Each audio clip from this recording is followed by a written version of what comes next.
Hugh Newman gives us a full update on what's been going on at the 12,000-year-old site in southeast Turkey known as Karahan Tepe, Göbekli Tepe, and a new site called Sayburç, which are ruins from the ancient past.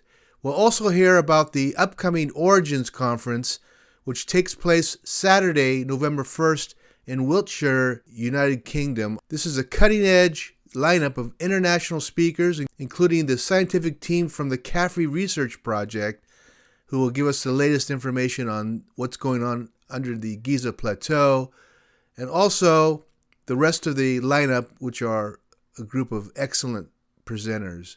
You can attend the conference in person, or you can see it live stream by going to originsconference.co.uk. It's that time of year again, and I mention this most of the time, that we have a period where we're doing conferences, and we mentioned the Italian conference on ancient history. It's going to be in Italy, but we're also sponsors of Megalithomania's Origins Conference. That's Hugh Newman and family. And this, I think, and I'll ask Hugh this question in a minute, I think we've been sponsoring for at least 3 or 4 years, and he's always got a good lineup. Hugh's traveled the world. He knows who's who, and there's good speakers all over the place, and he typically has them. And so we want to have Hugh on the program for a few hours to talk about not only Origins, but also his latest discoveries in Turkey and what he's uncovered. So, hey, Hugh, how you doing, man? Good to see you. I'm great, Cliff. How you doing? I'm doing good. Where are you? You're in England right now, right? Yeah, I'm England. Yeah, kind of not too far from Stonehenge. Yeah. Yeah, I always say that. When I came out to visit you, it's like, what's the city that you're in? Is it Stone? Isn't that the city called Stonehenge? It's I in mean, technically, we're in Stonehenge. in the inner works that they would consider the Yeah. grounds of Stonehenge, right? Yeah, we're closer to Stonehenge than we are to Amesbury, which is the local small town. So it's a village, really. And so, yeah, so technically, we're Stonehenge, really. Can you So kind walk to the yeah, actual facility from your home? yeah. It's like 15-minute walk. God, I'm Right surprised they there. let people live there. But I guess the village has What, probably what, been there for 1,000 years, right? These are these are the homes, the houses that where people would look after Stonehenge lived. This is like Oh, the custodian kind of homes, yeah. okay. So this is like, traditionally where, next door we've got National Trust who kind of run the whole landscape. So it's a fascinating place to live. I tell you that it's haunted as hell, but this is really kind of Haunted. it's cool. It's cool.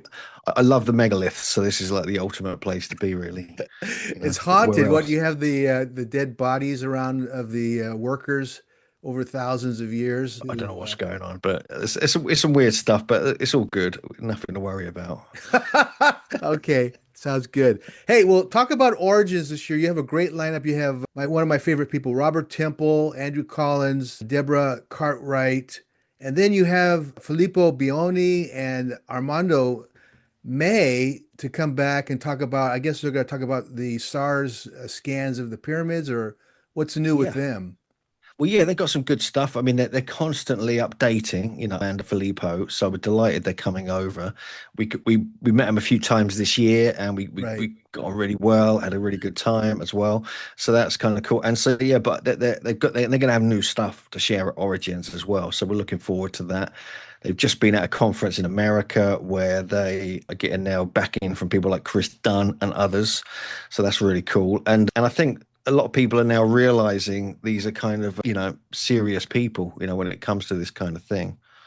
No, I mean, what they have is groundbreaking. In fact, I'm having Graham Hancock on the program at the end of the year.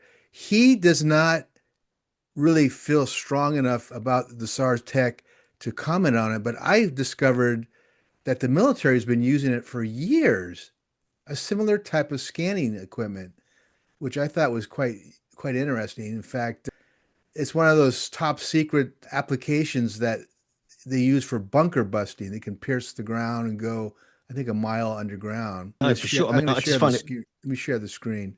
Shall I share my screen? I've got Yeah, some go sort of ahead. graphics and stuff. Yeah, I'll do that. So let's try that. I've got to send request. So we're gonna have to edit this bit out, fortunately, but you got to give me like, You're here we You're go. good to go. Yeah, let's have a look. Desktop 2. Let's just maybe have. Yeah, so anyhow, we had Armando on recently, and he is still blowing people away with what he's showing. You know, it's funny because you heard of Zahi Hawass on Rogan's program saying it's not valid. What they're showing is not valid at all. It's like, Christ. Yeah, I find that strange because, this is, Filippo's a scientist for starters. He's been doing analysis underground of other things in Italy and other places for years. So this isn't like he's just, jumped on a bandwagon. He's got his genuine interest in all Yeah. this kind of stuff. And so we're very, when I actually met them and interviewed them, I had a long interview with them, I realized these guys are for real. They're not like Armando's got some more kind of incredible ideas going back deep into history and what they could Mhm. be used for. But I think there's something going on there. So yeah, having them at the Origins conference is excellent. It's the first time doing stuff in Britain or in England. So and they Oh, they'll promised be there us. live, Hugh? Are they going to be Yeah, there yeah, in they're coming person? over. Yeah, yeah, yeah. We're flying them Oh, over. They're, oh, they're coming wow. in a couple of days before. We might do a little press conference. We're gonna do a Okay. press release because they're gonna bring some new data to the event. So we're gonna make that kind of make a special deal out of it. Andrew Collins. He's got his a republished, updated book. He's got the Beneath the Pyramids coming out. So that's going to be fully updated with all the new data and everything else. Is the beneath the Um, pyramids the caves of the pyramids, or yeah, are the tunnels? initially the tunnels and caves that he discovered back in 2008. Right. So that's one of the main thrusts, and he's written like several for like 40 extra pages of all the new data of how it all fits in. Because obviously we went into the cave system last November, not long before this SAR scan stuff all kind of blasted onto the scene. So yeah, he's going to be doing that there, and so we've got a bit of an Egyptian theme, obviously with Robert Temple as well. He's going to be bringing some of his, I think he's quite intrigued of the whole kind of SAR scan thing and how it fits in with his data and stuff he's been researching, most notably in his book Egyptian Dawn, where Right. he was looking underground, not just at the Osiris shaft, but on all these chambers, all these, what we thought were pulley systems going under the Valley Temple and everything else. So are you And saying so that when he wrote that book, which is probably 20 years old, that he had a sense of underground chambers and tunnels and things? Well, he was one of the first people to really go into the Osiris shaft and do Oh, analysis right. there. But then he found more evidence of other places, around the Valley Temple, around the Sphinx, Hmm. and other such things. And he was looking into the shafts, which are becoming a big deal for Filippo and Armando in the Cafe Research Project. And so yeah, so there's a lot to consider. So we're going to get into all this obviously at the conference, but obviously we're going to be going into what we're going to be talking about today, all the new stuff coming out of Southeast Turkey, because there's a huge amount of stuff. I mean, JJ is going to be looking at all the symbolism, Hmm. JJ Ainsworth, and her new analysis of super ancient sites, even older than Göbekli Tepe and other parts of the world. I'm going to be looking at the solstices because of our discovery of the Karahan Tepe winter solstice. Hmm. I found evidence going way, way back. I'm going to be presenting all this at the conference of solstices going back into Paleolithic times and this obsession with it, and how that really became a thing, which ended up at places like Karahan Tepe. So people think the oldest solstice is like Stonehenge and places like this, but it's not. There's something much more profound, Hmm. much more ancient going on. So yeah, we're going to be digging into all that. And one of the other guys we've got is Professor David Jacks. Now he is fascinating. He's actually doing a dig here in October near me, and he's been working on the Mesolithic, again, the same era as Göbekli Tepe, really, but in England around Stonehenge Hmm. and a site called Blickmead, but also at Stonehenge, which I'm going to be talking about. That they had solstice alignments there 10,000 years ago. But he's going to be, he's now working on a new project. Hopefully, we're going to get all the updates on that. It's literally starting this month in October. And yeah, I'm going to be meeting him before the conference. He's going to be staying really near me. So I'll get get Wow. get some exclusive, some updates on what he's looking at here, because I think they found a whole load more stuff Right. in the whole kind of Stonehenge landscape as well. Hmm.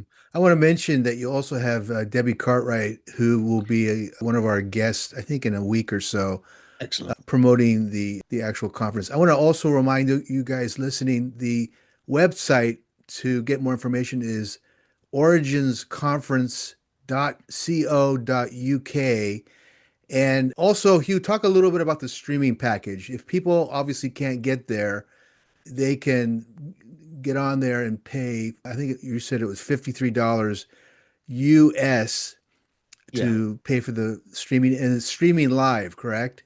Yeah, so what we do is we've got a multi-camera setup. We've got a whole kind of a really good team, a really good Right. who've been doing it with us for years. They're like professional former TV guys. So he will be doing it live, with all the slides, la-di-da, everything else. But also people can then watch the archive, at their leisure forever, basically. And so we don't put these up on YouTube for about 6 months or a year, but they will eventually be up free. But by then, there's new stuff's come out by then, so we recommend people check it out because we put a lot of time and effort into kind of getting these really cool speakers, Right. getting a really good setup in the venue. It all looks really good. We've got good quality sound, And you're good. capturing the screen images as well. The Yeah, slide everything, presentations are, so you're everything. you're editing, clean editing between the speaker and the screen. Yeah, we do live editing. Yeah, yeah, Yeah, I mean that's killer. I mean that's worth $53 is nothing. That's yeah. nothing. That's It's I don't know how it's you're like making 40 any pounds. money, you, but I appreciate that number. So let me think now. If it's 10 a.m. in England, that's going to be at night in the U.S. So Bit more leisurely in the US. You can have a lie in that day and watch it. So. yeah, exactly. So no, what November 1st is Saturday, right? November the 1st, yeah, people who want to come to the conference, we're actually doing an Avebury tour, the largest stone circle in the world on the Sunday.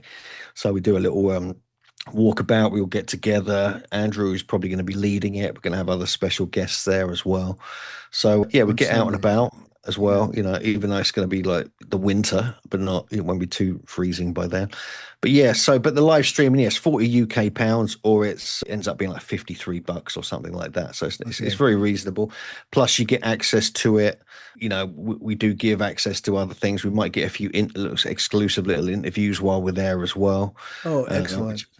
will only be available on the stream and things like that. So yeah, people can check it out at originsconference.co.uk, Right. and they can get in touch with me via the website as well. And which number is this? Is this the 10th annual Origins? I can't remember how far This into is the no, we don't do it every year. We started in 2013 in Oh, that's London. been a while. Yeah, yeah, it's been a while, but we skipped a few years. We don't, this is just a kind of, it's kind of a passion project, really. We just, megalithomania is our big thing. We do, 2 day, 3 days of tours on top of that every May. But this is kind of the thing we wanted to get more into the deep origins of civilization, not necessarily just talk about megaliths, other things as well. Kind of going into Right. consciousness and astronomy and things like that. So it's kind of why we set it up, myself and Andrew, back in 2013.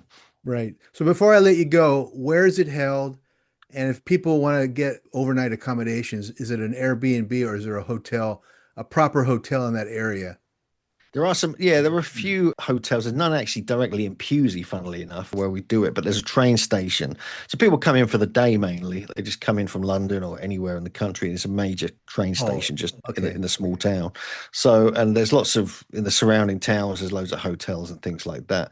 But generally people come in for the day, or if, driving in, they stay over somewhere nearby. But yeah, it's kind of cool. And there's lots of pubs and curry houses, if you like It's a good that, as excuse to usual. visit London and visit the British Museum, which is just worth your Yeah, if you're dollar. coming in, it's also like Bristol. If they're flying in, you can fly into Bristol. It's not too far away, and Okay. yeah, it's easy to get to. Basically, we've got a giant car park, so people can just drive in and stay there. It's totally fine. We've got really Excellent. good caterers as well. We've got this really cool team who do the really nice food and proper coffee, which is useful when you're listening to 7 or 8 hours of lectures. But yeah, it does.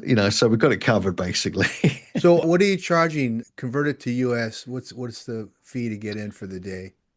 That's a good question. I can't remember off the top of my I think it's about 60. I think it's about £55. So it'll probably be about $70, something like 70 that. bucks. And you're Yeah, including yeah. food with that? No, no, no. No, no, I Okay. don't Yeah, include it's with it's that one. catered, so you pay for your food. It's very compared to American conferences, it's very Jesus, cheap. Hugh. Yeah, yeah, God, yeah. Yeah, it's really cheap. It might be $80 by the time. you I'm must not be sure. digging out But some gold in Stonehenge or something. keep going like you're Well, we doing. just get luckily we get quite a lot of people coming, so it kind of Yeah, covers it. And a lot of people on the live stream, but yeah, we have a good time. It's a nice little winter get together over Samhain Halloween time. Everyone can kind of get together, and it's one of the things I like about conferences as well. A bit like the tours, but more the conferences because you have like 100, 200 people all turning up, haven't seen each other for months. We yeah, all get to hang out, we all get to hang out and kind of hear the latest stuff, share ideas, yeah. sign a few books, this, that, and the other. So it's like, it's a good vibe. Excellent. All right, let's talk about your latest discoveries. You're going to be presenting at the conference as well, Origins Conference. And you are the Göbekli Tepe boy, is what I can think of. I used to be Colin Andrews. Now it's you. And there's been some discoveries there. Why don't you talk a little bit about the latest research that you have uncovered? Well, yeah, I mean, the whole area, which has become known as Tas Tapala, which basically means stone hills, is growing. I mean, we're talking, for a while, a long while, there was only Göbekli Tepe. That was the big site, dates to 11,600 years ago. Now we've got Karahan Tepe, there's Sayburç, there's some sites that are just being started to be excavated, like Harbet Zuvan, Sefer Tepe, Çakmak Tepe, even Ayan Lahoyak as well, which we'll talk about shortly. So there's a whole load of stuff kind of going on there, and it's stretching, into a wide area, which I call a super civilization. That's going to be the kind of title of the next book that me and JJ are working on. But if we start at Göbekli Tepe, for instance, let's just because there's actually brand new stuff coming out of there. And there's more controversies coming out of there as well, which I think are going to surprise people. Obviously, we've got the main enclosures there everyone knows about. Hmm. There's talk now of a new GPR scan is going to be taking place. There's one that was done in 2014 or between 2012 and 2014, but they're going to be Ground doing a new penetrating scan. radar. Yeah, Okay. ground penetrating radar, and then they're going to decide what they're going to do next because there's all the olive trees, which was a big controversy. They've all now gone. There's Yeah, let me none stop you left. just for a minute, Hugh. There's been a lot of discussion of corporations buying the facility and not excavating it anymore. Apparently, I can't remember who was talking about it, but it's gotten to the point where it's a museum rather than an archaeological site. What's the story on that? Yes, so there's been a lot of debate. There's a gentleman called Jimmy Corsetti Jimmy who's Corsetti, yes, thank he you. does Bright Insight. He's a Right. very interesting chap. He's been really pushing because he's done a lot of research on it. He I kind of assisted him with a little bit of that actually, and he's found that there's a involvement from the WEF, the World Economic Forum. They had a big thing about Göbekli Tepe in Davos when they had the big meeting there. Right. He's found out over 20 million of funding, euros, has come in. And it's almost like since then they've slowed down the excavation and focused on conservation and tourism and building all this stuff over the site, there's some new stuff I'm going to show you which is a bit, I'm not too keen on that Well, they've the been reason doing I'm at the site. interrupting you is that Corsetti showed some photos of these olive trees planted on the archaeological site. It's like That's right. insane. Who allowed that? But they've been there for years. I mean, they've been there since I've been going there. Okay. And I think it wasn't, I don't think it was when they were planted, it was planted by the family to The improve owner of the, improve the okay. soil, improve the kind of increase the value of the site, so they get more commission and things like this. But then they realized, there's a debate as to whether they realized they were causing damage underneath, or whether Jimmy Yes, pushed forward to kind of get them removed. But whatever happened, I think Jimmy was doing the right thing and bringing that to people's I attention. think so as Now, well. now they've removed all of them, and so now they're going to do a GPR scan, which is fascinating. And they've actually, as we'll see in a moment, they've changed some of the pathways. So I was there So 2 years ago, and you're saying that they have removed all of the olive trees on all sides of the area? yeah, the whole site is now kind of gone. Wow. Yeah, none left. I mean, there's a handful left. That's it. Just a few. Wow. So it's Okay. not too much really. So what's the Um, latest discoveries? Talk a little bit about what they have uncovered. when we were there, if you look at this discovery was found in the wall. If people can see this image, it's quite well known. You can Google it, you can see it online. They found this human statue. It's about 3 feet long inside a wall. The one in the middle is actually a representation of another statue that was found several years ago, which is similar to it. And they've kind of put that now in the museum. So people don't know whether, because it was placed in the wall, it was some kind of votive offering, or whether it was just used as a it was a knackered old bit of stone, and they used it as a brick, in a wall, which I think is quite interesting. So there's different debates about what that is, but often, when you're placing stuff like that, it's like it's in the foundations, and so to me it feels like, although it's probably added later after the main site had been constructed, it is has meaning. It's not just placed there randomly. And I think that's my opinion on it, based upon other stuff they found, which has been placed in walls, other sites, and things like this, which seem to have meaning as well. But what their meaning is, we don't know. But it doesn't have any legs. It's like hands sort of coming up, almost coming up the front like this, not really touching the navel. They're kind of coming up the front, Hmm. and it's got a kind of unusual, kind of almost alien-like head on it, which we find in many of the statues at Göbekli Tepe. But Hmm. while we were there, this was being discovered, and so we found this quite intriguing. And soon after, and then it got announced like 2 days after we were there in September 2025. But while we were there, we were noticing there's lots of construction works taking place inside enclosure C at Göbekli Tepe. Now, this is one of the main enclosures, the one everyone looks at.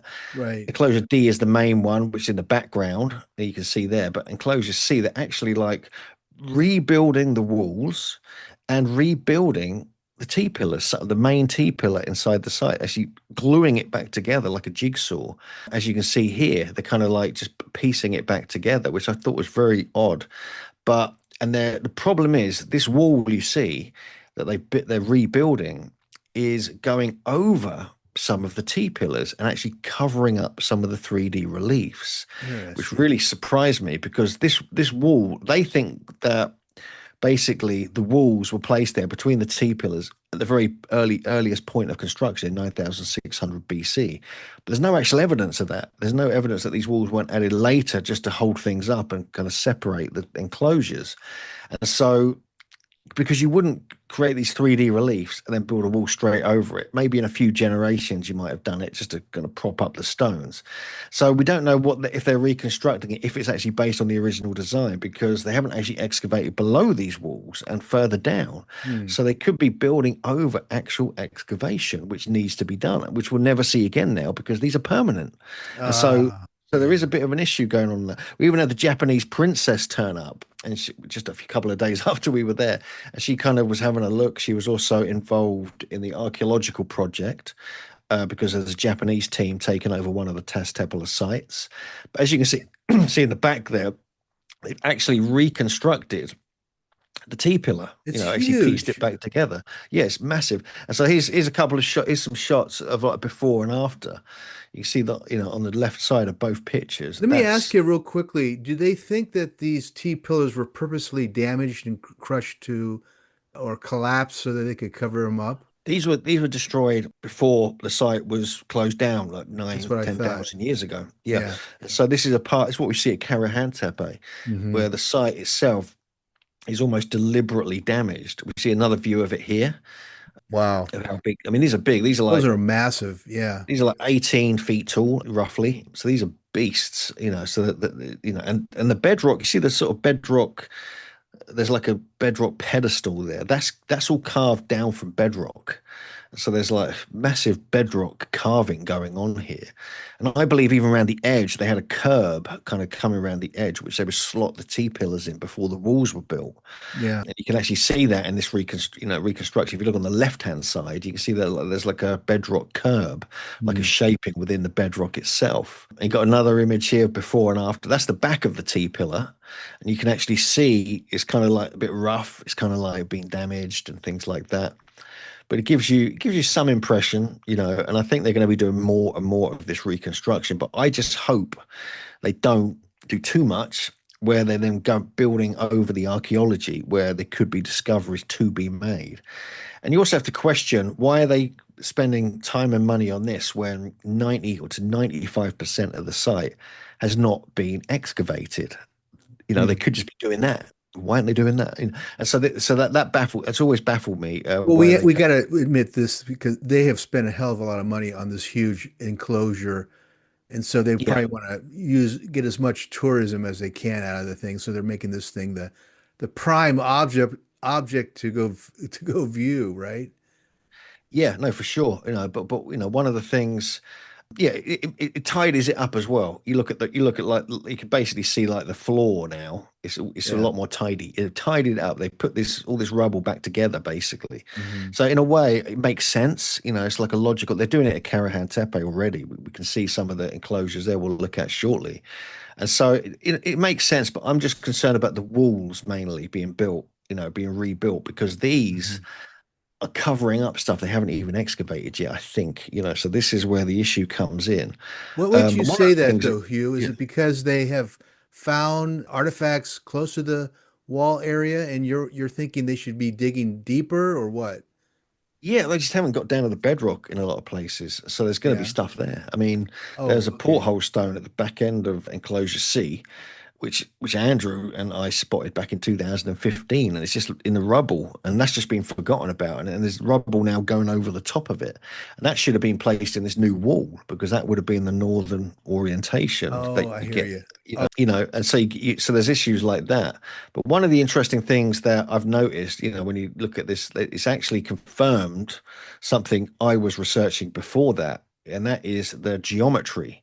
I found that they've it's almost like they've tidied it up and you can see more of the enclosure, and it's actually confirmed what I was saying all along, that enclosure C has a very specific geometry which is called a flattened circle modified type B, based upon Hmm. the work of Alexander Thom and the British stone circles.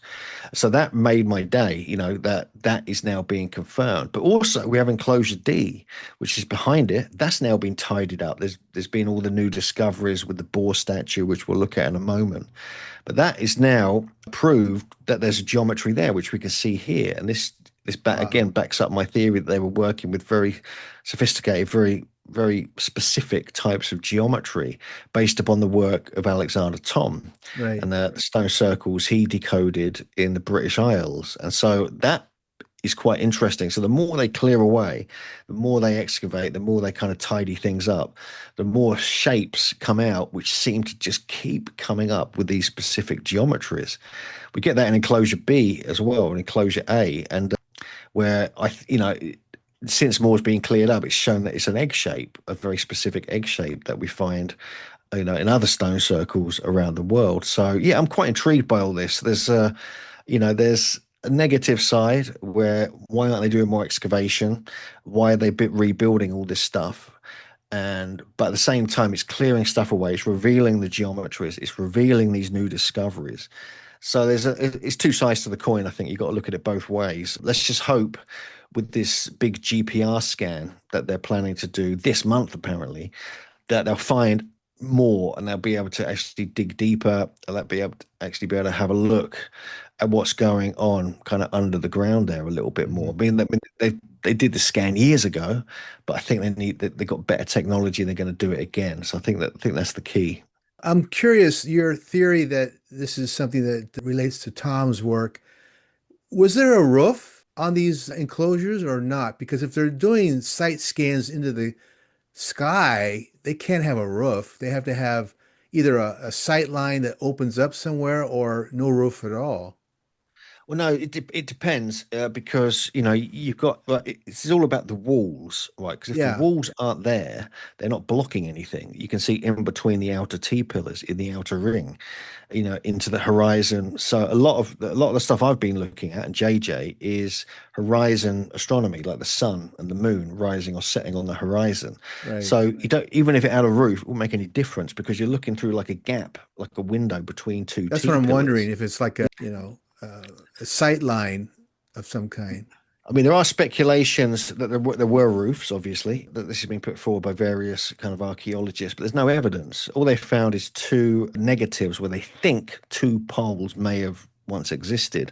Hmm. But it's now been proven that this fell down from the higher up elevation of the later structures, which we know had roofs on them. These are small square structures. And so there's no direct evidence, but we've proven over and over again, and we can look at that at Karahan Tepe shortly, that even with roofs, it won't affect the kind of astronomy we're looking at Hmm. because there's going to be gaps in the outer walls between the T pillars in the you know the outer ring. So makes no difference. But the other problem is that we've had engineers and structural engineers join us on our tours there, and they've looked at it and said there can't be a roof because all the T-pillars are slightly different heights, Yeah. and there's no damage on top of them. There would be if there's loads of wood placed on top of them, and they're not structural. They're just not structural. These are more symbolic, and these T pillars might look structural, but they're not. They're very shallow pits, very shallow sockets. And so if there was any wind or rain or movement, it would knock all the T pillars over, especially the central ones.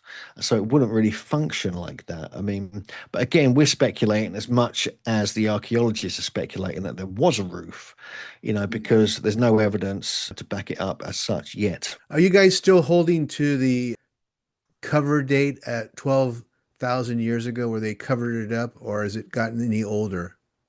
Well, the oldest dates they've got are close to 9,600 BC as the Right. construction dates. Then around 8,000 BC or thereabouts, they started, but there were slope slides that filled in like enclosure D and some of the enclosures.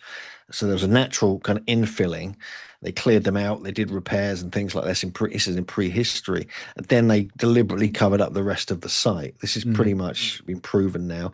So that, there was this big debate that these slope slides buried the entire site, but that's literally impossible because there's you can't slope slide upwards. There's stuff above where the slope slide happened, fill that have been placed there by people.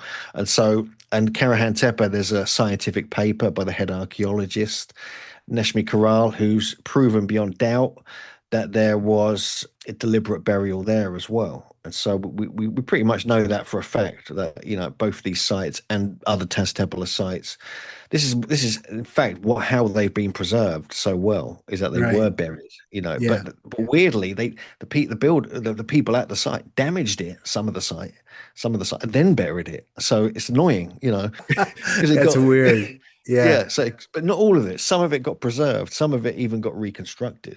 When I was there Repaired. a couple of years ago, I mean, the main pit was open, but you're saying that Göbekli Tepe consists of what, 12 pits? There's about five or so enclosures have been uncovered. These are Five. the main ones in the Southeast Depression. Right. But they've started on some other ones in the northwest, but not continued them. This was some years ago, and so no, very very little, technically. But there's some smaller ones heading west from the main enclosure. You can actually see that on the scan. You can see it going to there's enclosure F, which has got interestingly a summer solstice alignment, and some other ones. They're smaller, later enclosures. Some of those have been excavated. But as you can see on just the scan they did like 10, 15 years ago, there's giant enclosures under there that they're thinking they might not excavate, which I cannot believe. This is one of the things Jimmy Corset has been talking about. Why aren't they excavating this? Yeah, if they got $12 million, what's that money going towards? I know it was 20 million euros at least. Oh, euros. Well, that's That's what even we're more talking than about. USD. That's conservation. That's building the visitor center and things like that, and Okay. stuff like Jesus. that's what that's being spent on. So there's a potentially 21 enclosures now. That's the theory, and only five or six have been excavated. Or started to be looked at properly, and so the potential is insane. I mean, what baffles me is that we have some archaeologists who are saying, "Oh, you don't need to dig anymore. We've got enough information."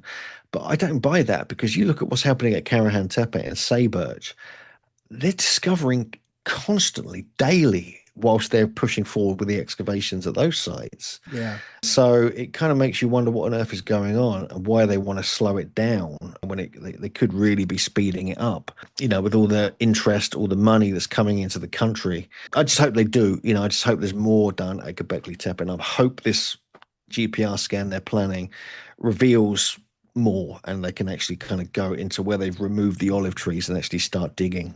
Excellent. Hey, let's go to Karahan Tepe. I had a chance to see it in an early phase a couple of years ago. I wanted to ask you, they found a human skull there.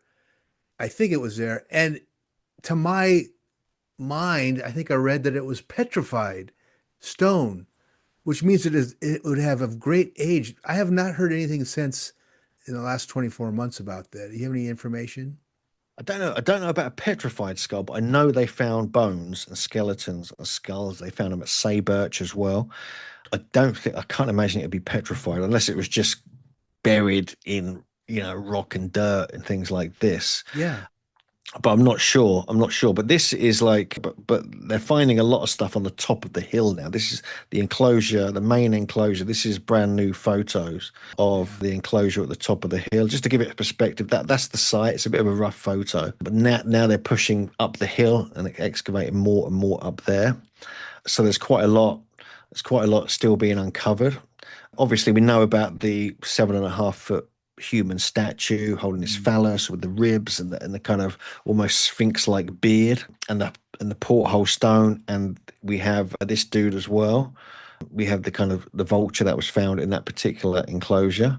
But what is really fascinating to me is this: they've really gone to work on this top enclosure where this statue and this vulture were found, and they're revealing these very interesting scenario where the cut bedrock floor, giant T pillars in the center, 12 T pillars around the edge, just like we find at Göbekli Tepe, and these giant kind of benches carved out of bedrock in some cases, Mm. and with T pillars replaced in between, slotted into the bedrock. So I think that was a design spec before any walls were built at these sites when they were being constructed. There's lots of artifacts, stonework, detail.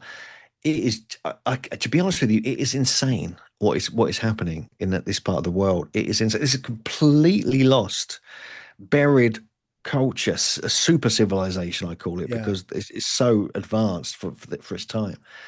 And it just astonishes me every time I go there. I go there at least twice a year, sometimes 3 times a year, and it just blows my mind constantly. I just cannot quite believe I was going to Karahan Tepe like when nothing was there, like nothing. It was just a few pillars, a little tops, 2 or 3 inches of a T pillar sticking out of the ground. Yeah.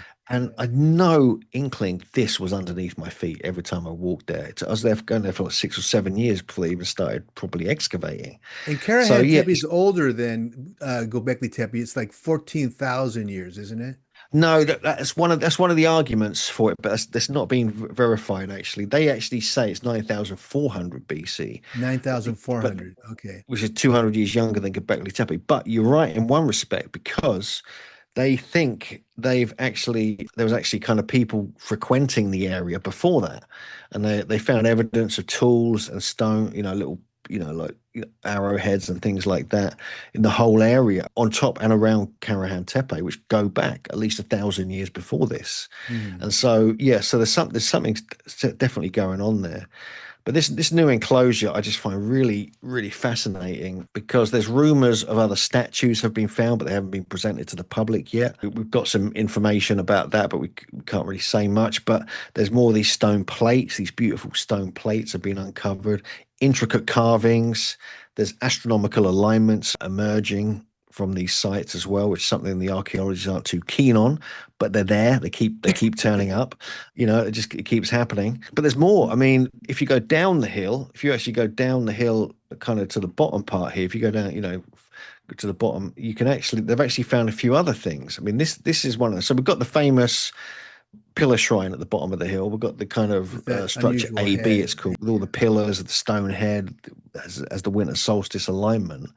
But just in front of that, me and JJ spotted this. They've now uncovered this like a mini pillar shrine, and it's actually got one pillar or two pillars in it, carved out of bedrock as well. And so it's like a little phallus room, like there's the big phallus room structure AB, but this is like, what the hell is this? And so that really intrigued us because last year I had the opportunity to go to something that JJ's been researching for years, this site in central Turkey called Gedikaya Cave. And Hmm. this goes back 14 to 16,000 years old. And within the cave, you have something like this, but it's actually a stalagmite or stalactite coming out of the ground. And it's revered and been cut. It's got carved around it, a wall built around it. And it goes back to before the time of Karahan Tepe, long before. And yet we have a similar thing here as well. And so JJ was kind of looking at the comparisons of those two for a long time, with the pillar shrine, could they be representations of natural features like you get in caves, like the stalagmites, stalactites, things like this? And then this one turned up, and it looks almost like it's from the cave itself, in way back, way further west in central Turkey. So we found that quite intriguing, actually. There's little things like this, little symbols we believe they're like fertility symbols Wow. turning up at these sites. So I'm curious. I don't remember seeing any tools in any of the museums. How in the hell did they cut that bedrock into flat walkways? It's just must have taken forever. Yeah, it's a serious amount of work. Like, it's impressive when you Yeah, think because about it. they Yeah. cut around and create columns, right? In some of I the know. areas. I know it's insane. I mean, so yeah, they were using, well, there's antler picks, there's flint, the fine stonework. They could use obsidian. You could actually use obsidian for it as well. All of these were available, at this time. Mm. And so, we do know that they certainly did it, but they didn't have any metal or anything like that. Although there was copper found at some sites, but it wasn't heated, hardened copper. It was just God. natural worked copper with hammers and things like that. So yeah, there's a lot going on. I mean, there's a few other things here as well. I mean, here's just there's a few extra carvings have been emerged. I'm not sure exactly what all of these are, but the one in the middle there, those that can see this, basically we've got a 3D relief on the front of a pillar, like you find at Göbekli Tepe, the famous 3D critter Right. crawling down the front. There's actually one at Karahan Tepe in the new enclosure that's been uncovered. Even have nubs, like the nubs you get in Peru. There's a T pillar here with a nub on the front of it, which is like Mm. probably not a nub as we know it, Yeah. but it's there. And it's like, oh, hang on a sec, this is what the hell's that? Why is that there? And so, yeah, there's quite a lot going on. And there's also they're rebuilding their kind of, if you look on this image here, these yellow areas, this is where they're digging pits into the ground, and they're going to be building a roof at Karahan Tepe. Oh This is my. the news. This is like the news that's been around for a while, but they haven't started yet. We were there in September, just a few weeks ago. But this is what they want it to look like. This is what they Oh think it's going to look no. like. Yeah, yeah. Oh no. And so this is like the kind of graphics that come up now. Obviously there's a positive. It's going to protect the site because this hasn't been exposed for thousands of years. But they're already digging these holes into the archaeology, and clearly going down to the bedrock to see where they can put these giant posts. So that's slightly concerning. And we're also worried that that'll block the winter solstice alignment, the sun coming through. But looking at this image here, it might not, because if they don't have sides on the roof, it's going to be open, so the winter solstice sunlight should still be able to get through and come through without being interfered with, which is Ah, kind of what we okay. hope.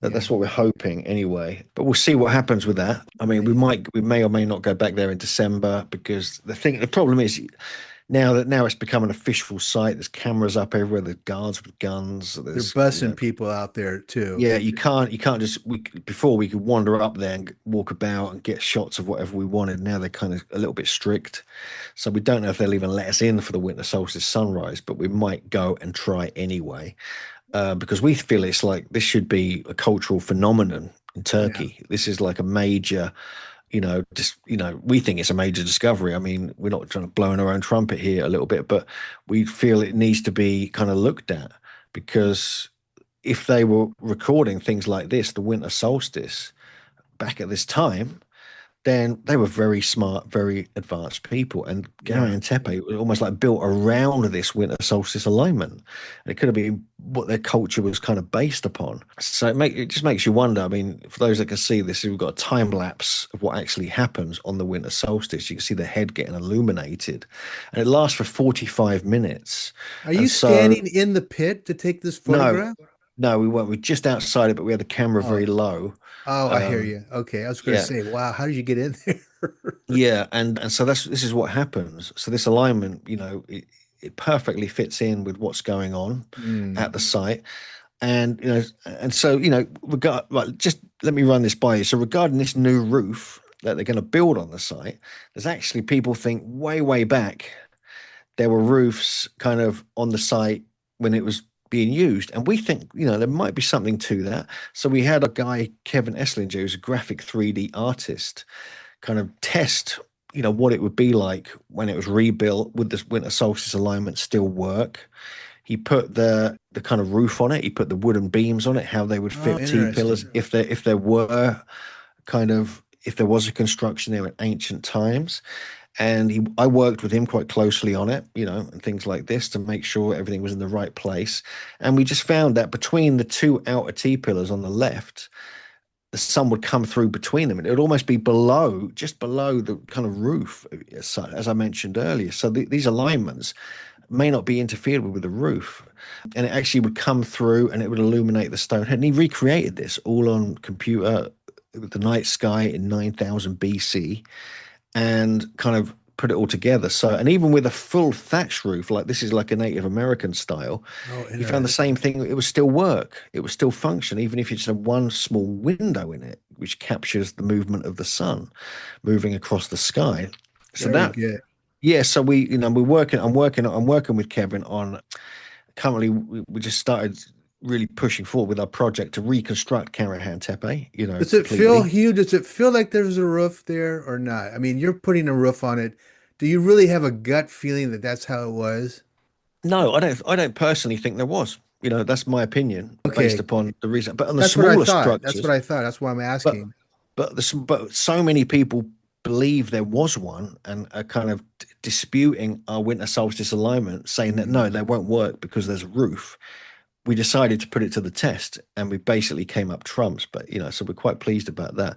We even had our friend Matt Simpson of Ancient Architects channel. He was disputing our roof theory, and he actually worked with Kevin Esslinger and myself, and he basically confirmed, he was blown away that even with a roof it works. Absolutely stunned by this.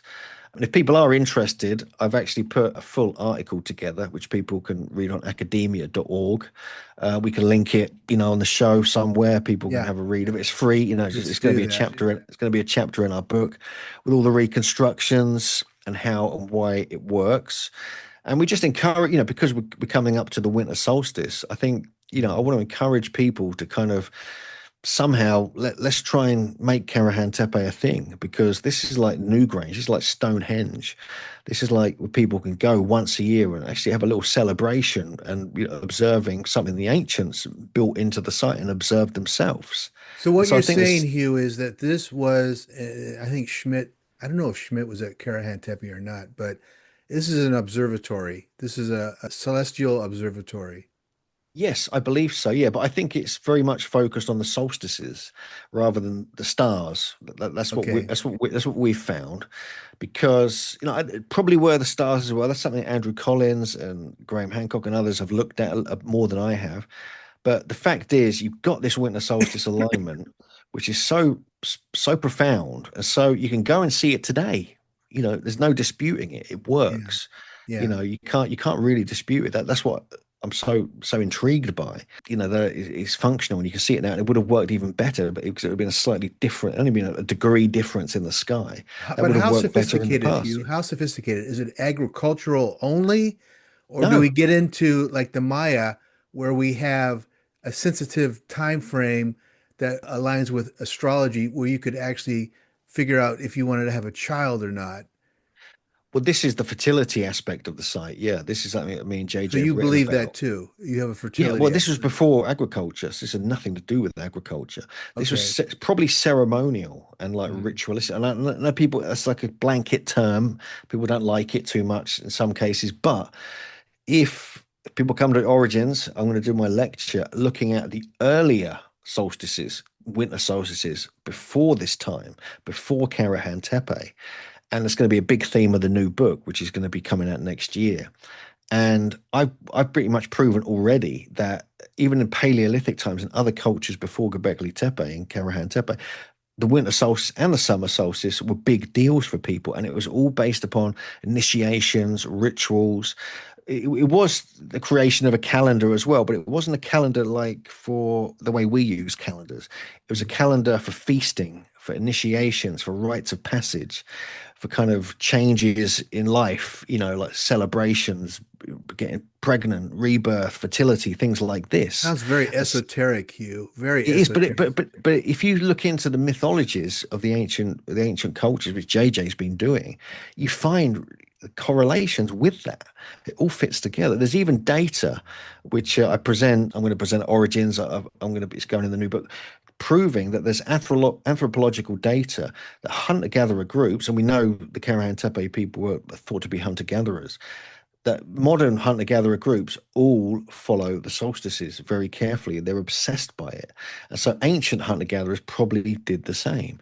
And there's even Paleolithic caves in France and other places that they chose, which are aligned to the rising and the setting of the sun on the solstices, and it actually beams in the cave entrances and illuminates some of the paintings.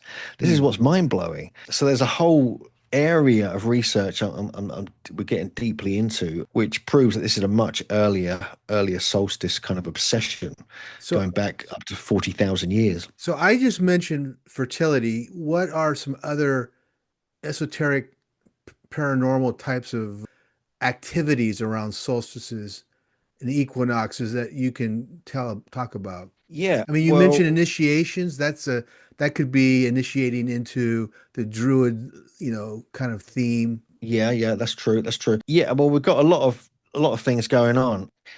There's a lot of aspects to this. I mean, I've actually written about this already. So if people want to kind of dive into it, they can check out this article. They can just find it on academia.org or on Scribd. It's going to be up on Substack as well. Send me that Uh, article, Hugh. We'll put it up on the notes. yeah, no, for sure. And I get into all these different aspects. We look at the Native American Yeah. traditions that go way, way back, how that fits in with the Paleolithic caves, and even like Lascaux, for instance. This is something that Martin Sweatman got me onto. It's aligned, the entrance was aligned to the summer solstice sunset Hmm. precisely. And I got to give, this was a bunch of French researchers, but actually Martin Sweatman was the first to put this in his book, and it kind of opened my eyes. But then I realized it's not just one Paleolithic cave. I actually went there this summer with my family to investigate all this. They found over 130 Paleolithic caves Oh my are God. aligned to the solstices and the equinoxes. It's way beyond chance. There's millions of caves to choose from in that part of the world, but they chose specific ones where the sun would illuminate on these specific times of year. And then there's paintings, just in that particular part of the cave. I mean, there's even 3D reliefs we find in some of these that are very similar to Göbekli Tepe and Karahan Tepe. Yeah. And so I think there's good evidence that there's a long-standing tradition going very, very far back, into different parts of Europe, even into Russia. We've got evidence coming out of Russia now and the kind of Caucasus area, which JJ's been looking at, which suggests this is the case. I mean, this is the data that was collected by these French academics, Hmm. kind of backing all this up. And so, I mean, that's the tip of the iceberg. I mean, honestly, there's a whole lot more than that. Yeah. But I mean, when it comes to the Tas Tepala sites, we're just waiting for more to be excavated to see Yeah. if other sites have this. I mean, one of the most exciting sites to me is we are talking about this before we came on air. Is Sayburç as well. I Yeah. I mean, want to talk there's about Sayburç because I have not been there, and I've heard amazing things about it. We should also let our listeners know, Hugh, that the museum that they've put up in Turkey to glorify Göbekli Tepe, Karahan Tepe, and these other sites is fabulous. It's very well done. And I don't know who's doing it. I don't know if it's the Turks or somebody else, but it's a very good museum in multiple languages. it is exceptional. Yeah, I mean, they've done a full reconstruction of Enclosure D. You got a lot of the first discovered statues from Karahan Tepe, even Navali Churi is like Yeah, being reconstructed in the museum, which is very well amazing. done. There's stuff now from Sayburç as well, which we can see here. And Sayburç, I mean, it doesn't look like this anymore. I mean, this has been completely they've removed all the houses Well, above. I wanted to This, ask you, when you and Andrew first went there, you were going into a home. yeah.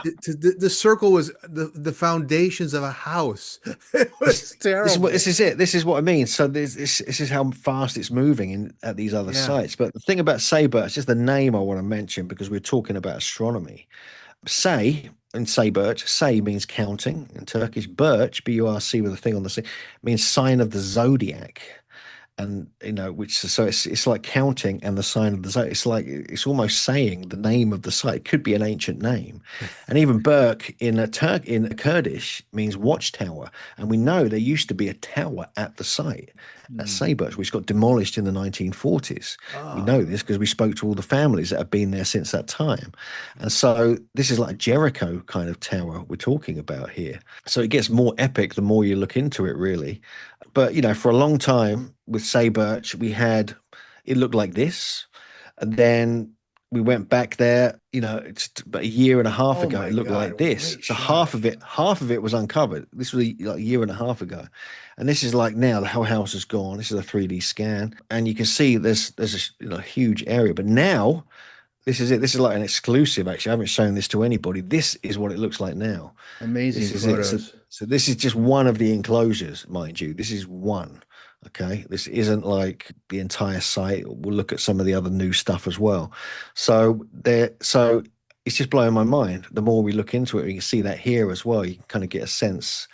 And this is about what, 30 feet across, something like that. Here's an aerial shot of it, one of the areas they're excavating. But what really intrigued me is the fact that the shape of it fits in with my research on geometry perfectly. And you can see that here.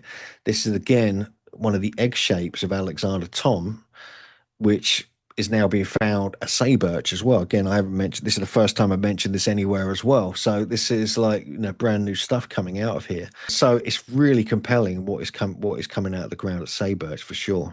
What does Sayburç mean? You give us the definition. Is it also a observatory, or is Well, it it more means of a ritualistic kind of meeting place? well, it's a bit of both, I think. But the name kind of if it's an ancient name, I don't know. But it means counting and sign of the zodiac and watchtower. Which is really odd. Watchtower. Wow. Yeah, it's really bizarre to have that. But the more they've done excavation here, I mean, we know the main enclosure's now been excavated. They found human bones actually inside one of the square pits just next to the main enclosure.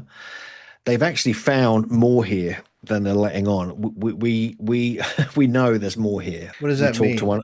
We talked to one of the locals, and we saw some images of something that's going to be revealed very soon. And I'm not really allowed to talk about it right now, but again, it should be out in the next few weeks. But we've seen it. There's an amazing discovery that's being made. A little clue is that it's going to be something like one of these. Let's just say that for now. But so with Sayburç, you've got this whole area here they're now excavating there's a whole area to the south. There's lots more. They're digging deep into. Luckily, there was a whole area of the village that no one built on. This was like the sort of play park, where no one touched. It was sort of like a sacred area. They didn't really touch it. And they've been digging there. They found human remains. They found beautiful statues, some intricate carvings on them, and a whole lot more. And the other thing is, another really weird thing is that in one part of the site, it's just on the left of the image here, where they thought it was a Roman quarry, which was kind of being carved out like in Roman times, like 8,000 years later than when it was Sayburç was being built. This dates back to at least 9,000 BC. And I mean, look how the quarrying on the left there, that is Roman quarrying, they think. And so I've got this crazy idea that the Romans discovered Sayburç and then left it because look at this, right? So you got this here, you got this you got this potentially a Roman quarry. We know they were quarrying in the area. There's another hill just next to this where they were definitely quarrying. But look, then on the left there, you've got this beautiful little kind of Tastapala style carving, which you can see here. That is just next to this Roman quarry, and they literally left it alone, haven't touched it, and they're within 10 feet of the main enclosure. And so I think I'm absolutely convinced the Romans discovered Sayburç, there might be records somewhere of them talking about this. I'm going to start looking into this because there's something strange going on here because a lot of the sites, some of the other Tastapala sites, seem to have this where the Romans got really close to where many of them are, but then left them as though they were kind of warned away by the locals or something like Hmm. this. It's like, don't touch that area. You can't touch that. But let's just say though, there's a lot of human statues have come out of the ground. Karahan Tepe, we've got Urfa Man that came out of a site in Şanlıurfa itself. We've Hmm. got this little saber man there, and we've got the Navali Churi head, which was part of a large statue on with the kind of serpent coming down the back. So all of these, so virtually every site, they're finding these human statues, and so watch this space with Sayburç because something is going to be announced very, very soon. But there's more though. There's sites. They've just started excavating at a site that we've been investigating for several years called Ayan Lahoyak. This is the official fence they put around the site. This is a giant Tastapala site, probably 12,000 years old, or a bit less. And this is now being investigated by a Japanese team, and it's just begun. When we were there, this just got initiated, but we've been going to this site for years. And the thing that really excites me about the site is that we've actually found T pillars there before.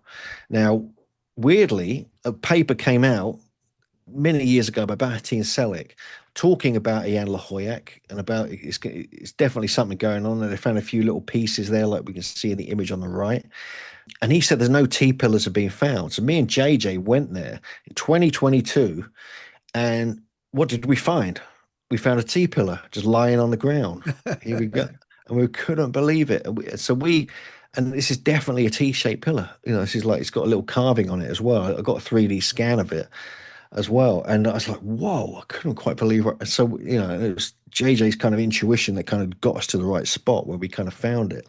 And so we were the first people to discover a T pillar at Jan Lahoyak. So keep that in mind, because this is going to be massive at Jan Lahoyak. What's going on in this area, Hugh? Is this a big post Ice Age push? Who are these people? What do we? I mean, it's still very, very uncertain as to who are these people.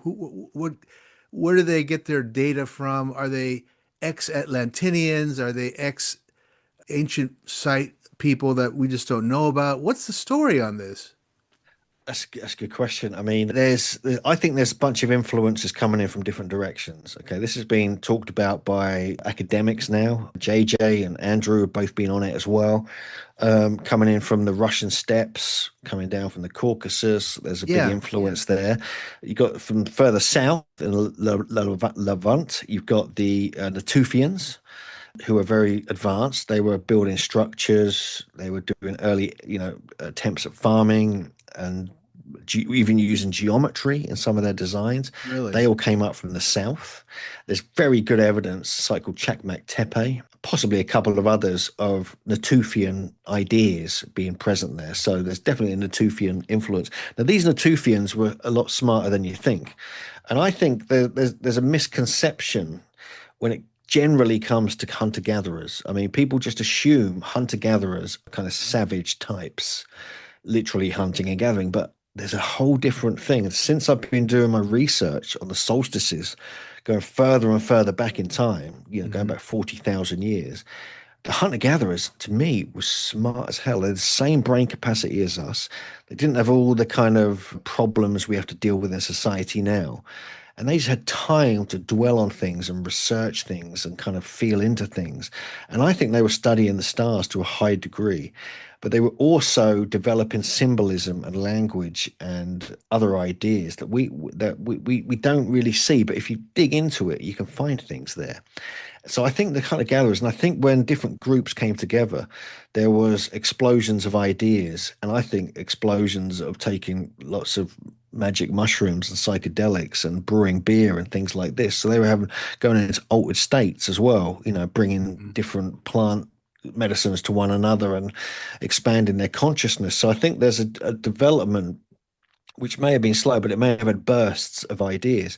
So you also have people coming in from the west as well as the Tufians from the south. You have the influence from the Russian steppes.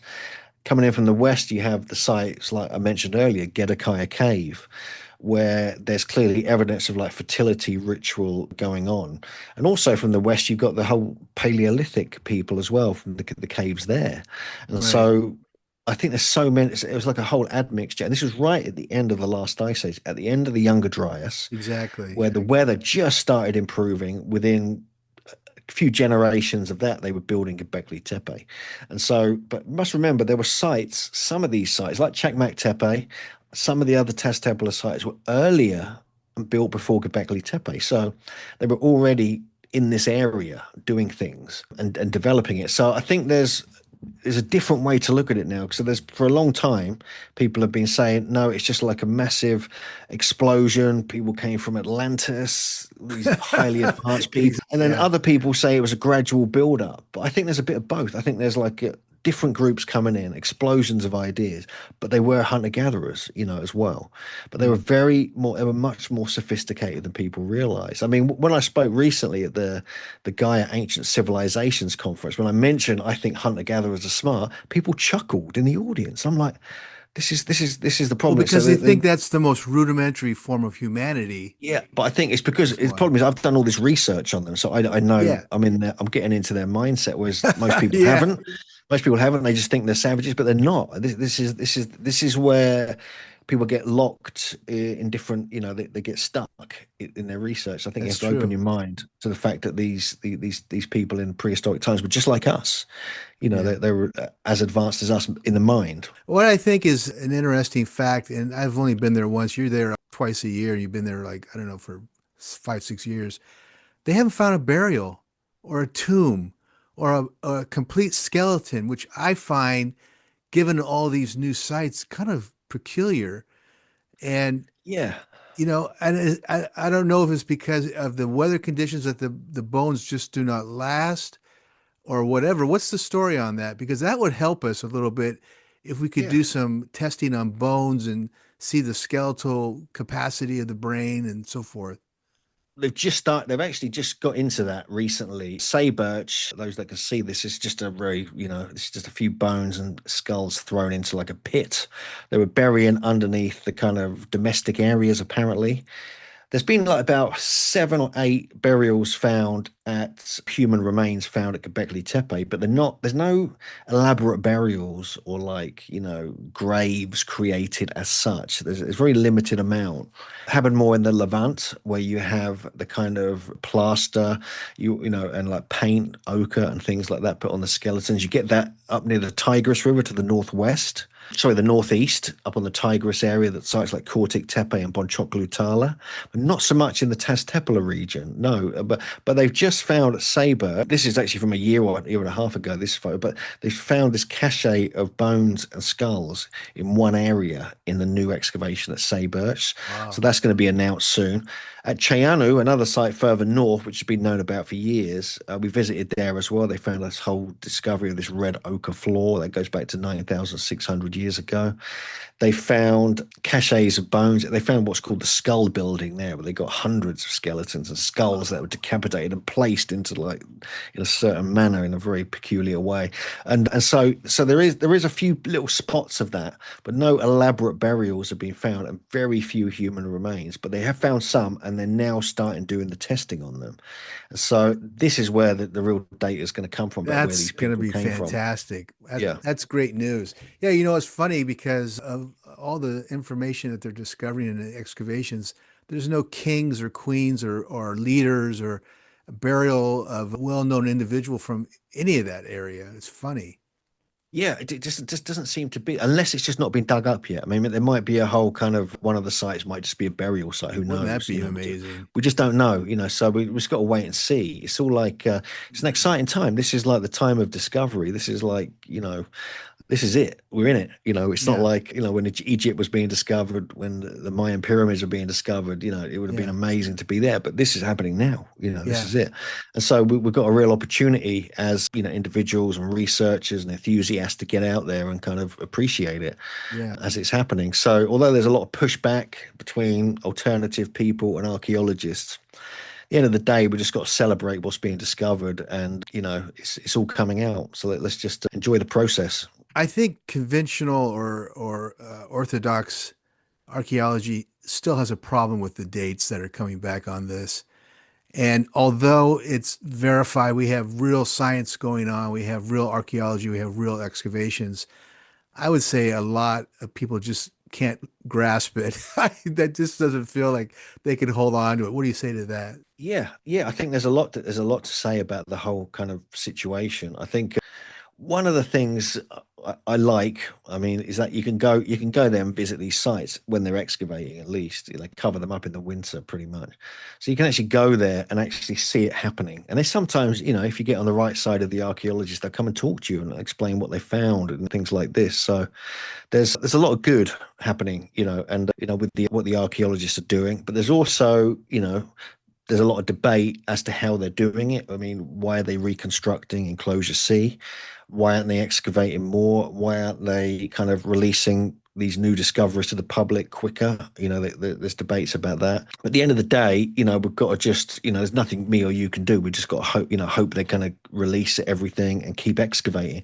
But the pace they're going at Sayburç, the pace they're going at these other sites like Sefer Tepe, Habet Zuvan, and Karahan Tepe especially, they ain't messing about. They're getting on with it, and they're not going to stop. In fact, the roof they're planning Karahan Tepe is actually quite interesting because it's not just a fixed roof like you have at Göbekli Tepe. They're actually going to be, it's actually kind of adaptable, so you can extend it up the hill and into different directions. So they can keep excavating, and then they can extend the roof, Oh, they which is can't like, keep excavating on the area that's going to be on exhibit? oh no, they'll keep excavating. But the thing Oh, is, if they expand the space they're doing, they can oh, they can okay. then add a roof section to that bit, so they can preserve it as well. So there's no limit there. Whereas Göbekli Tepe's got a limit. There's only roofs in certain places. So they might have put a whole new roof up there at some point as well. I Yeah. mean, so let's wait and see. But there's one other discovery I want to mention at Karahan Tepe, because I just realised we didn't mention this. Is this was discovered? This is a stone of quite a large stone bowl carved out of solid stone. It looks like basalt that had another bowl within it, and underneath it was a stone plate, and within the small bowl were two or three what looked like stone donuts, like circular stones, different types of stone with a hole carved out in the middle. They're not donuts. And then there's three animal carvings, like you've got like what looks like a leopard, you've got like a vulture, and you've got some other strange creature. I can't remember the name of it. And these were found going into the holes. Yeah. And so you can, if those that can see this, this is the imagery here, and you got another view of it there, and you got scepters as well, stone scepters. That's probably like two and a Oh, half they're feet little wide. fetishes. Okay. Yeah, and so this is like a ritualistic offering, but it's Yeah. just the holes really interest me, because that is like the porthole stones where you have these alignments coming through and so you got certain animals going through there, which were probably symbolic of certain processes of initiation and things like that, with the personal that Mhm. you'd be like, as a shaman, you become the animal, you go through the hole Oh, on the good. Yeah. solstice. Shamanistic tools. Yeah. Yeah, so there's a lot of this is now being discovered. They haven't said where this was actually found in Karahan Tepe, so it could be relevant once we know. Mhm. But this is just one of the discoveries that came out just a few months ago. And this is Wow. actually on display temporarily it's in Ankara. It's actually in the sort of palace buildings in Ankara of the president. There's actually a sort of display of Templar stuff there. So some of the, Oh, it's not in the Ankara Museum. It's not in the main, it's in another building. So we weren't able to go there. We couldn't see it for ourselves, unfortunately. But if anyone does go there, get some photos and some film clips, send them. send them to Hugh. I need them for my book. Hey, I Yeah. want to ask you as we're concluding, Hugh, we talk about John Burke and the telluric energy fields like the Mayan temples and Egypt and stuff like that.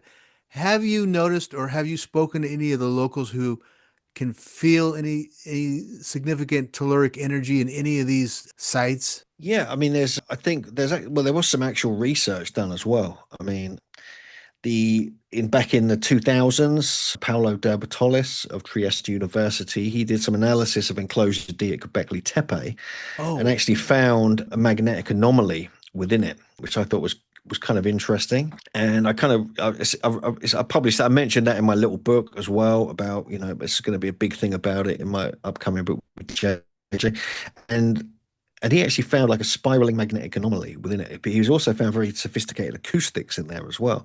So clearly they were building upon sites or areas which had a natural kind of telluric enhancement, like John Burke. I'm actually going to be writing about him because, me and you are both big fans of the late brilliant John Burke and the Seed of Knowledge, Stone of Plenty book, which I think is a revelatory book. And I think that's going to, if that can be applied to this area, which it looks like it can now, yeah, especially when we consider that agriculture was developed within 200 years of Göbekli Tepe being built. yeah, Did they come up with some way of enhancing their seeds and grains to like grow the food or something like this? yeah. So we have to question that kind of thing. But I think, you can't yeah, you can't really go inside these structures anymore.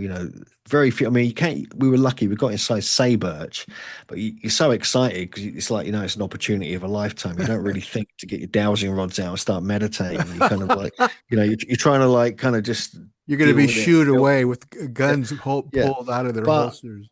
if anyone does go there, if anyone's got any, their own experiences, I'm very interested in direct experience that people have at these sites, especially in the Testempler region, because I would be intrigued, but I find there's something about Karahan Tepe that gets me. I don't know what it is.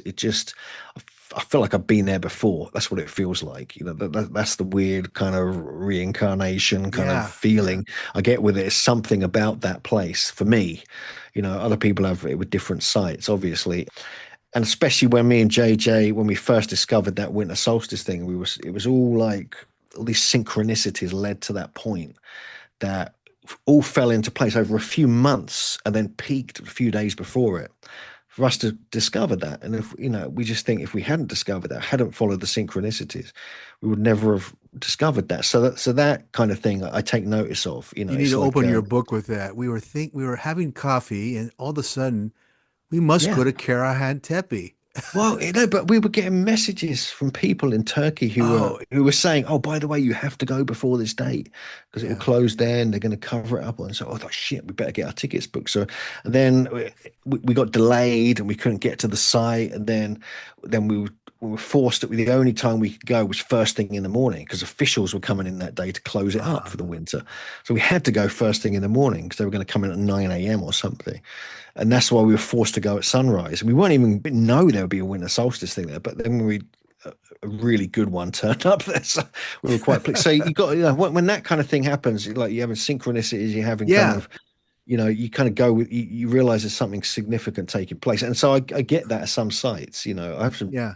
weird dark stuff at other sites, I amazing didn't know you were experience. into the paranormal. This is all new. This should be a Yeah, chapter where you're I've got a calling to it. Yeah, you could say Yeah, that. no, no, I no. kind I of, mean, I'm serious. I mean, because you're speaking about intuitive information, casual discussions that turn out to be major discoveries and so forth. So that's yeah, great. Yeah. Hey, as you we can. conclude, why should we be interested? Why should we care about these tepes? Why should we even, bother? Well, this is it. Well, the thing is, right? You got Stonehenge, you got the pyramids, you got the pyramids of Mexico. None of them are that old. Seriously, none of them are very old. I mean, Stonehenge is what 5,000 years old. Yeah. Pyramids of Mexico, the oldest is 3,000 years old, maybe 2,000 years old. And Yeah. so this is 12,000 years old to 11,000 years old. This is a whole different time frame. And the sophistication is equal or more advanced than all these other cultures that came 5 to 8,000 years later. Hmm. So, and we're not just talking one site. We're talking multiple sites. They're talking about like 40 plus sites now in that region. Each of those has multiple stone circles and these enclosures, these alignments, thousands of statues, artifacts. And it just doesn't quit. It's like, we thought it was going to quit after, Göbekli Tepe, but they found a whole civilization there. And so and the fact that it was buried, there's civilizations and cultures and armies and people have passed through that area for the last 9,000 or plus years and didn't even know it was there. So it's been completely written out of all the history books, all the traditions, all the cultures. And so it's like this whole fresh discovery of something that's just it's the lost civilization everyone's talking about. This is it. Oh, you You actually know, feel it's a lost civilization. it literally was lost. It was buried. Yeah. No Yeah. one knew it was there. And so this is what's so compelling about it. I'm sure Then it'd you be have nice to, if we had a body that was buried, entombed with a little bit of data. yeah, well, I think that's happening. I think the DNA stuff's going to come out anytime soon. Hopefully, the Yeah. sooner the better. But obviously, with human remains, there's a whole process they have to go through and everything else. Yeah. But I think, people we've got to understand this was buried. This was forgotten about for like 9 to 10,000 years. So this is when me and JJ had that revelatory moment at Karahan Tepe, seeing this winter solstice, the first people to see it in like 9,000 years or more. It blew our minds because it dawned on us days later. My God, what if we hadn't have seen that? What if they then built over it with a roof or something, and it had never been discovered? So what else is there that hasn't been discovered yet, that hasn't even been dug up? If we're finding stuff that the first excavation was done, we found something significant. So the list goes on. At all these sites, there could be major things taking place. And then we have to look at, like, I think I've got to give Graham Hancock a bit of credit. He wrote this fantastic article about the story of Gilgamesh, the whole Sumerian thing and everything Right. else, and about that Sayburç being a representation, literally of that. The whole kind of narrative scene that they discovered there was actually part of this Gilgamesh story. And so he's now piecing together this Mesopotamian connection. And so all these cultures like Egypt, Stonehenge, Sumerians, now we're starting to see who they got influenced by. We're starting Mm. to see the influences, like with the geometries from my research, the astronomy, the Gilgamesh myths, JJ's research on the symbolism Hmm. and Golden Gate of the ecliptic and everything else. And so we're starting to piece together a whole missing chapter of human history thanks to these discoveries in southeast Turkey. Fantastic, Hugh. I want to thank you for this presentation. For those of you listening, we'll have this available on YouTube. I'm going to twist Hugh's arm and get a few photographs for our Facebook page as well. Obviously, we can't have the same number on our Facebook page that we have on the YouTube channel, but really cutting edge. Hugh's got the latest and the greatest. So thanks, Hugh. I really appreciate it. Give us your contact information. We know about Origins. We got the link to that, but give us your own personal data. What's your website? What's the other Facebook links and things like that? Yeah, well, they can just search Hugh Newman. They're going to Mm. find me. This is the little book I published with Wooden Books. It's now out in America, expanded, updated version. That's available now. And megalithomania.co.uk is the Mm. website. Obviously, I'm speaking at another conference in America, the Quest for Ancient Civilizations Oh, conference. I'm right. Yeah. presenting all the latest data. That's the 5th to the 7th of December in Scottsdale, Arizona. People can just search for that. Organized by Robert Dakota of Worldviews Media and David Childress, whole amazing bunch of speakers there. And yeah, and people can kind of check out our website. We obviously we go back to Turkey quite frequently. We take groups out there and things like that, so people can kind of, if they want to, they can join us. I know you go out there as well. Yeah, you Um, average what, 3 to 4 tours a year, right? yeah, we do a few. Yeah, Yeah, there you go. Okay, yeah, there's Malta. a Oh, few of them. Malta. Yeah, Excellent. yeah, yeah, we do. Yeah, we do other areas. Well, the Malta connection now with Tas Teplet is emerging, is coming out. Even the island as well. We're doing Ireland, but we're doing a few others. We're heading out to Peru and other places, Cambodia, just because it's delightful.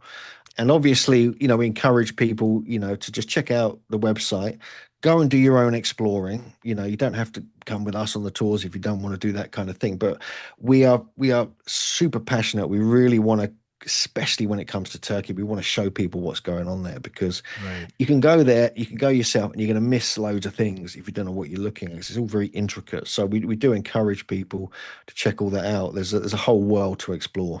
Fantastic. Hugh, as always, a real lesson on what's going on, and I appreciate your time and continued success. Thanks, Cliff. It's been great talking to you.